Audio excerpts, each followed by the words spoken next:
गोट leg soup mutton पाया करी। एक जंगल में रवि और रम्या पति पत्नी घर बनाकर रहते थे। वो लोग वहाँ बकरियां मुर्गे पालते थे। वैसे घर में अलग अलग साग सब्जी बनाकर भी उगाते थे।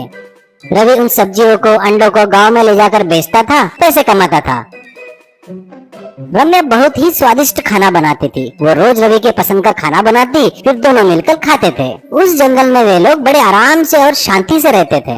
एक बार रवि पेड़ पर से नीचे गिर जाता है। गिरने से उसके पाँव की हड्डी टूट जाती है। तब एक वैद्य वहाँ आकर उनके पाँव पर जड़ी बूटी लगाकर पट्टी बांधता है और कुछ जड़ी बूटी खाने को देता है और कहता है, वैद्य बेटा रम्या, कुछ दिनों तक इन्हें चलने फिरने नहीं देना चाहिए और रोज 2 टाइम इसे मटन सूप मटन लेग पाया करी देना, ठीक है? इससे हड्डी जल्दी जुट जाएगी। ऐसा बताकर चला जाता है। उस दिन से रम्या रोज मटन सूप मटन लेग पाया करी रोटी बनाकर खिलाने लगी। वो खाकर रवि कुछ हफ्ते में ही ठीक हो गया। एक बार उनके घर पर एक पति पत्नी आए। पति के हाथ में पट्टी बंधी थी। रम्या, कौन हो जी आप लोग? कौन चाहिए? वो कहती है, मेरा नाम मलिका है और ये मेरे पति है सूरी। हम यहीं थोड़ी दूर पर ही रहते हैं। आपके पति का जिस वैद्य ने इलाज किया है ना, उन्होंने इनको पट्टी बांधी है और इनको मटन सूप मटन लेग पाया खाने को कहा है, पर मुझे बनाना नहीं आता। प्लीज मुझे कैसे बनाते हैं सिखाइए ना। रम्या ठीक है कहकर वो कैसे बनाते हैं वो उन्हें सिखाती है और उन दोनों को पीने को देती है। दोनों पीकर वाह क्या टेस्टी और सुपर है ऐसा कहते हैं। बहुत ही अच्छा बना है ऐसे कहते हैं रम्या को। धन्यवाद कहकर हम आते हैं कहकर वहाँ से चले जाते हैं। उस दिन शाम को वैद्य उनके घर पे आए तो रम्या उनको मलिका और सूरी के बारे में पूछती है। वैद्य, मैं उन्हें जानता भी नहीं, ऐसा कहकर चले जाते हैं।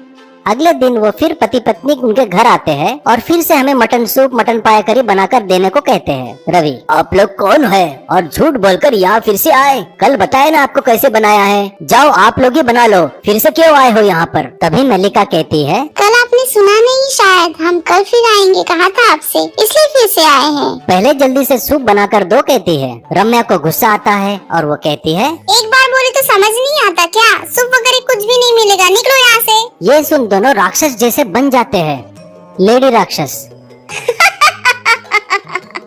क्या रे हमें ये जवाब दे रही है? हम कौन है पता है क्या तुझे? अगर हम चाहें तो अभी के अभी तुम दोनों को सूप बनाकर पी सकते हैं। पति राक्षस हम यही पेड़ पर रहते हैं। हम कच्चा मांस खा खा कर बोर हो गए हैं। एक दिन तुम लोगों को मटन सूप बना रहे थे ना, तब देखा था, इधर आया था। अब से रोज हमको मटन सूप पाया बनाकर खिलाओ, नहीं तो हम तुम दोनों को खा जाएंगे। ये सुन रम्या डर जाती है और वो लोग बैलों जैसा मटन सूप मटन लेग पाया करी रोटी बनाकर देने लगे। वो खाकर राक्षस बहुत खुश हो गए। पति राक्षस, मस्त है, कल से थोड़ा ज्यादा बनाना, इससे हमारा पेट नहीं भर रहा है, कहकर चले गए। वैसे वे रोज आकर मटन सूप मटन पाया करी रोटी खाकर जाने लगे। इसी कारण घर के बकरियां कम होने लगे।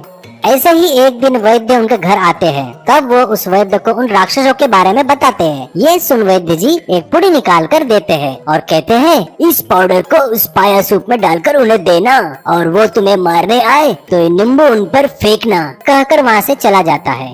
अगले दिन वो मटन सूप में वो पाउडर मिला देती है।